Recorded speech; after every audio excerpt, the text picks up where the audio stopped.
আমার এই চ্যানেলটি সাবস্ক্রাইব করতে কেউ ভুলবেন না। প্লিজ সাবস্ক্রাইব আইকনে প্রেস করুন।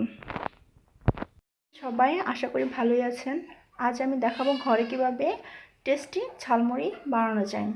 যদি উপস্থিত মেহমান চলে আসে কি করবেন চিন্তা করতে পারতেছেন না, এভাবে মেহমানকে দিন, দেখেন খেয়ে অনেক প্রশংসা করবে আপনার। চলুন আমি আমার উপকরণগুলোর পরিমাণ বলে দিই।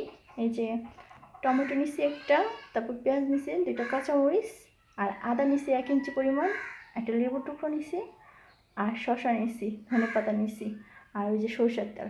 আমি প্রথমে এগুলোকে কুচি কুচি করে কেটে নেব।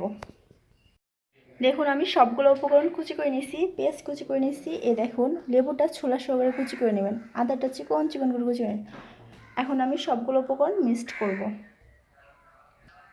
একটা বড় একটা পাত্র নিয়ে নিছি, এখন এর মাঝে সবগুলা কুচি দিয়ে দেব।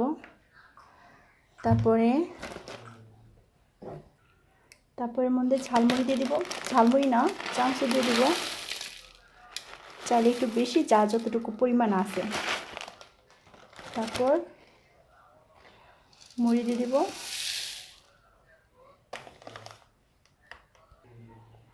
তারপর সরিষার তেল দিয়ে দিব ঝাঁজ আসার জন্য, তারপর 1 চিমটি লবণ দেবো, একটু হালকা একটু।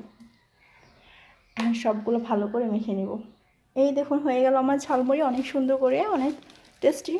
আর মেহমান আসলে এইভাবে করবেন, দেখবেন মেহমান আপনার অনেক প্রশংসা করবে। যদি আমার ভিডিওটি ভালো লেগে থাকে অবশ্যই সাবস্ক্রাইব করবেন চ্যানেলটি, আর শেয়ার করবেন, আর রিভিউ দিবেন আমাকে কেমন হয়েছে।